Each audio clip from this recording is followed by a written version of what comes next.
వాళ్ళకి అక్కడ నార్త్లో ఏదో ఇదవుతుంది అనేది ఊహాగానాలు నడుస్తున్న నేపథ్యంలో మాకు సౌత్లో బ్యాలెన్స్ అవుతుందని చెప్పుకోవడానికి లేదా అక్కడ ఓటర్లను ఇంప్రెస్ చేయడానికి ఆ ప్రచారం చేసుకుంటున్నారేమో నాకు తెలియదు. కానీ ఎందుకంటే బ్యాలెట్ బాక్స్లో ఈవీఎంలో అన్ని నిక్షిప్తమైనాక ఇంకా దాని గురించి ఊహాగానాలతో ఇప్పుడు అవసరమేముంది. ఆయన ఆ మాట అంటున్నాడంటే బహుశా ఈ 3 ఫేజుల మీద దాని ఇంపాక్ట్ ఇన్ఫ్లుయెన్స్ ఉంటుందని ఆయన కానీ ప్రధాని కానీ అనుకుంటుండొచ్చు, లేదా ఆ పార్టీ నాయకులు అనుకోవచ్చు. కూటమిలో ఉన్నారు కాబట్టి ఇక్కడ మేము వస్తాము, ఇక్కడ ఇన్ని సీట్లు వస్తున్నాయంటే మిగిలిన చోట్ల ఓటర్ కూడా ఎలాగో వీళ్ళే గెలుస్తారు, బీజేపీ కూటమి వస్తుంది, ఎన్డీఏ కూటమి వస్తుందని అనుకుని అక్కడ కూడా ఓట్లు వేస్తారని వాళ్ళ ఆశ కావచ్చు. అంతే తప్ప దానికి అంతకుమించి పెద్ద వాల్యూ ఉందని నేను అనుకోను.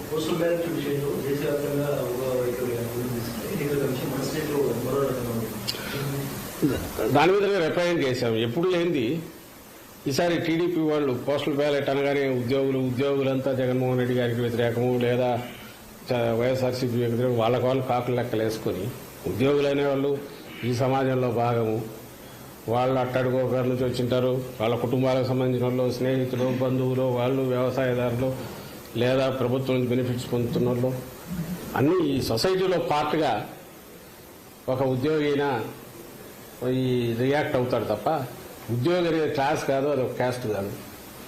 అయినా సరే వాళ్ళ ఒకటి ఇమేజ్ క్రియేట్ చేసుకుని ఉద్యోగులంతా దీనికి వ్యతిరేకంగా కాబట్టి పోస్టల్ బ్యాలెట్లో ఏదో చేస్తారని దానికి తగినట్టు గతంలో ఎప్పుడు లేదు, బహుశా ఏ పార్టీ కూడా అడగదు. ఆ బ్యాలెట్ అనేది ఉంటే చాలు, మిగిలిన ఏది అక్కర్లేదు అంటూ కూడా ఈ మధ్య రిప్రజెంటేషన్ ఇచ్చినట్టున్నారు ఆ ఆశతో. కానీ అది చల్లదు. యాక్చువల్ 19లో అట్లా చూసుకుంటే నాకు గుర్తుండి మా గుంటూరులోనే 6,000 7,000 postal ballot out right cover మీద నంబర్ లేదని రిజెక్ట్ చేసినట్టు నాకు గుర్తు, సీరియల్ నెంబర్ లేదని. అట్లా కూడా చేశారు. ఈసారి ఏమో ఏది వద్దని వాళ్ళే అడుగుతున్నారు. ఈసీఐ ఏ గైడ్ లైన్స్ ఇచ్చినా దేశం అంతా ఎట్టుంటే అట్లా ఫాలో అయితే సరిపోతుంది. మాకైతే దాని మీద ఎలాంటి ప్రత్యేకమైన కోరిక లేదు. అయితే దేశం అంతా ఉన్నది ఇక్కడ ఫాలో కమ్మంటున్నాం. ఇక్కడ ఏదో వేరే డిఫరెంట్గా ఉన్నది, దాని మీద రిప్రజెంటేషన్ కూడా ఇచ్చాం. అది ఎందుకంటే that కాంట్రావిన్స్ the spirit of ECI ఇచ్చిన దాన్ని కాబట్టి దాన్ని తీసేయమని అడిగాము. అట్లా చేయకుండా ఉంటే బాగుండేది. మరి ఎందుకు చేశారో వాళ్ళే ఈసీఐ చెప్పాలి.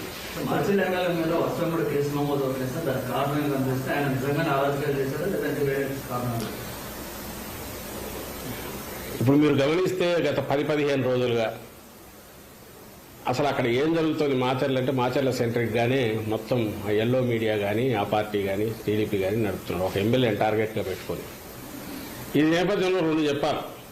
ఒకటి, ఎన్నికల కమిషన్ అనేది ఏదైతే అంపైరింగ్ రోల్ చేయాలనో ఇక్కడ ఒక నిష్పక్షపాతంగా అటు ఇటు సైడ్ తీసుకోకుండా చేస్తాదనే మా ఆశ, చేయాలనే మా కోరిక. అందుకోసం ఎప్పుడైతే ఎన్నికల కోడ్ వచ్చినప్పటి దగ్గర నుంచి కూడా మీరు గమనిస్తే మా పార్టీ కానీ అధికారంలో ఉన్నప్పటికీ ముఖ్యమంత్రి గారితో సహా డిస్టెన్స్ అయ్యాం అక్కడికక్కడ. అలాగే ఏ నిర్ణయం తీసుకున్నా కూడా ఇద్దరికి సమానంగా ఉండే రకం ఏది తీసుకుంటున్నా కరెక్ట్ అనుకుంటున్నాం. కానీ దురదృష్టవశాత్తు ఈ ఎన్డీఏని కూటమి ఫామ్ అయినప్పటి నుంచి ఆ తర్వాత పైన ఎక్కడైతే సెంటర్లో బీజేపీ ఉన్నదో అంత పొత్తు పెట్టుకున్నప్పటి నుంచి ఎన్నికల కమిషన్కు బాబు దోమపోట్లాగా బాబు కాటో లేక బాబు వైరస్ ఏదో సోకినట్టుంది, ఇన్ఫెక్షన్ వచ్చిందేమో అని అనిపిస్తుంది. అది ఎంతవరకు పోయిందంటే ముందు అనుమానంగా ఉండేది, ఇప్పుడు నిజమని కూడా అనిపించే రకంగా ఎన్నికల కమిషన్ వ్యవహరిస్తున్న తీరు. ఇప్పుడు ఆల్ ప్రాక్టికల్ పర్పసెస్ ప్రభుత్వాన్ని ఎవరు నడుపుతున్నారంటే ఎన్నికల కమిషన్ నడుపుతోంది, ఆంధ్రప్రదేశ్ ప్రభుత్వాన్ని కాదు, ఎక్కడైనా సరే. అది ఎంత జోక్యం చేసుకుంటోంది ఇప్పుడంటే ఇప్పుడు మీదన్నా ఈ కేసుకు సంబంధించి మాచర్ల కేసులో కూడా అది కనిపిస్తుంది. అక్కడ ఆ రోజు ఈవీఎం జరిగిన సంఘటన ఏదైతే ఉందో దాని మీద మీరు పోవడానికి అసలు వీడియో ఎక్కడి నుంచి వచ్చింది దాని లేదు. అలాంటి వీడియోలు మిగిలిన ఎందుకు రిలీజ్ చేయాలంటే వాటిని రిలీజ్ చేయాలి ఎలక్షన్ కమిషన్. నువ్వు నిష్పక్షపాతంగా వ్యవహరిస్తున్నావంటే ఎక్కడెక్కడ ఈవీఎంలు డ్యామేజ్ అయినా ఉన్నాయో అవన్నీ బయట పెట్టాలి. బయట పెడితే దానికి ముందు తర్వాత జరిగినవి ప్రెమిసెస్లో ఏం జరిగిందో కూడా బయటకు రావాలి. అది ఎందుకు చేయట్లా? ప్లస్ ఆ వీడియో బయటకు వచ్చింది ఎట్లొచ్చింది, వీడియో బయటకు వచ్చిందంటే మాకు తెలియని సంబంధం లేదనడం కాకుండా ఇమ్మీడియట్ సీరియస్ కేసు పెట్టాలనా లేదా? కేవలం ఎన్నికల కమిషన్ ఆధ్వర్యంలో ఉంది కాబట్టి మిమ్మల్ని అడుగుతాం. ప్రభుత్వం ఆధ్వర్యంలో ఉంటే మమ్మల్ని ఎట్లయితే అడిగేవాళ్ళు, ఇప్పుడు ఎన్నికల కమిషన్ ఆధ్వర్యంలో అన్ని వ్యవహారాలు నడుస్తున్నాయి కాబట్టి ఎన్నికల కమిషన్ అడిగాం, సమాధానం లేదు. అదే మాచర్ల కాన్స్టిట్యున్సీలో ఇంకా 5-6 చోట్ల ఈవీఎంలు డ్యామేజ్ అయ్యాయన్నారు. మరి అవన్నీ ఎందుకు బయటకు ఫీడ్ రిలీజ్ చేయట్లా? ఇదే పాల్వాయి గేట్ ఎక్కడ అంటున్నారో బయట వీడియోలు మేము చూపించాము, ఎన్నికల కమిషన్కి ఇచ్చాము. ప్రెమిసెస్లో అడ్డంగా కొడుతున్నారు న్యూట్రల్ ఓటర్స్ కానీ, వైఎస్ఆర్సీపీ ఓటర్స్ కానీ, లేకపోతే ఎస్సీ బీసీ మైనారిటీలకు చెందిన ఓటర్లను కానీ రానివట్ల టీడీపీ వాళ్ళు అడ్డంగా కొడుతున్నారు. ఈ కొడుతున్న వాటన్నిటి గురించి దాని గురించి ఏం తీసుకున్నారు?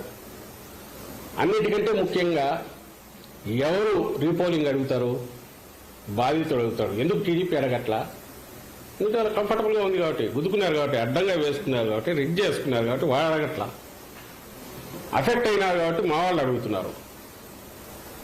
దానికి ఆన్సర్ ఇవ్వాలంటే నువ్వు అన్ని వైపులో చూస్తే తప్ప ఆన్సర్ ఇవ్వలేనప్పుడు ఏకపక్షంగా పోయి కేసు పెట్టి దాని మీద ఇంటీరియం బెయిల్ తెచ్చుకొని అంతవరకు ఎన్నికలు అయ్యేంతవరకు కూడా ఏ యాక్షన్ తీసుకోవద్దని కోర్టు నుంచి తెచ్చుకుంటే, కోర్టును కూడా మోసం చేసే రకంగా కోర్టు డైరెక్షన్ వచ్చిన తర్వాత పాత కేసులు తీసి దాంట్లో మళ్ళీ ముద్దాయిగా పెట్టి 307 పెట్టి ఓ సిఐ 10 రోజులు ఎక్కడి నిద్రపోతున్నాడంటే వాడు సిఐ, అతనికి అప్పుడే దెబ్బ తగిలింటే అప్పుడే కదా కేసు ఇది కావాలి.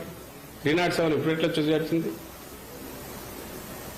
అది పెట్టి అది కూడా ఇప్పుడు కోర్టుది వచ్చిన తర్వాత మళ్ళీ 3 కేసులు తగిలేసి అంటే వస్తే అరెస్ట్ చేయాలని ఈరోజు దాంట్లో కూడా ఇచ్చినట్టుంది. మళ్ళీ పెడతారో తెలియదు ఇంకొన్ని కేసుల్లో. ఈ విచ్హంటింగ్ కానీ లేదంటే విండిక్టివ్ కక్ష సాధింపుతో కానీ ఎన్నికల కమిషన్ పోవాల్సిన అవసరం ఏమొచ్చింది? దానికి ఎన్నికల కమిషన్ పరిధిలో పనిచేస్తున్న ఇప్పుడు పోలీసు యంత్రాంగం ఎందుకు పోతుంది? ప్రజలు ఆలోచించాలి దీని గురించి. ఇంతకంటే క్లాసిక్ కేసు ఎక్కడైనా ఉంటుందో మేము వేగ్గా అనట్లా. రెండోది ఆ సిఐ తరఫున ఒక అనాథరైజ్డ్ ప్రైవేటు ఒక అడ్వకేట్ లాయర్ వచ్చేసి తను రిప్రజెంట్ చేస్తాడు గవర్నమెంట్ దీని నుంచి. ఎవరు పర్మిషన్ ఇచ్చారు? ఎట్లా వచ్చాడు తెలియదు. అసలు ఎంతవరకు పోతున్నారంటే బెయిల్ ఇచ్చిన తర్వాత అతను నర్సరావుపేటకు వస్తే అక్కడికి కోర్టు గైడ్లైన్స్ కూడా చెప్పింది, నర్సరావుపేటలో ఉండు, కిందికి పోవద్దని. అక్కడ అతను సర్వేలెన్స్ పెట్టండి అంటే మేము సర్వేలెన్స్ పెట్టడానికి అతను ఇక్కడ లేడు కాబట్టి అతను పిలిపించండి, మేము సర్వేలెన్స్ పెట్టాలి కదా అంటే అది వయలేషన్ అంట. ఏమన్నా అర్థం ఉందండి? అంటే ఆ ఎక్స్టెంట్కి ఎందుకు పుష్ చేస్తున్నారు? పోనీ అందరి మీద ఇదే చేస్తున్నారా? మరి తాడిపత్రిలో నాకు తెలిసి ఆ అభ్యర్థి మీద కేసులు ఉన్నట్టున్నాయి, వాడి జోలికి పోవట్లా. అక్కడ నాన్ అవైలబుల్ పెట్టచ్చు, ఇంకోటి చేసి అక్కడ చేయట్లా, ఒక్క మాచర్ల మీదే ఇది పెడుతుంది. ఇంకా అనుమానాలు రావా? అనుమానాలు రావడం ఏంది? రుజువులు కావట్లేదు. అక్కడ పూర్తిగా కక్ష సాధింపుతో చంద్రబాబు ఎట్లంటే ఆయన రిమోట్ కంట్రోల్తో ఆయన కానీ ఆయనకు కావాల్సిన వాళ్ళు కానీ ఆ పార్టీ నాయకులు కానీ అన్నదానికి తగినట్టే ఎన్నికల కమిషను లేదా దాని ఆధ్వర్యంలో పనిచేస్తున్న పోలీసు యంత్రాంగం కానీ ఇతర అధికారులు కానీ పనిచేస్తున్నారేమో, వ్యవహరిస్తున్నారేమో అని ఖచ్చితంగా అనిపిస్తుంది. సో ఈరోజు రాలా నిజంగా ఈవీఎం డ్యామేజ్. పోనీ పిఓ ఏమైనా రాశాడా?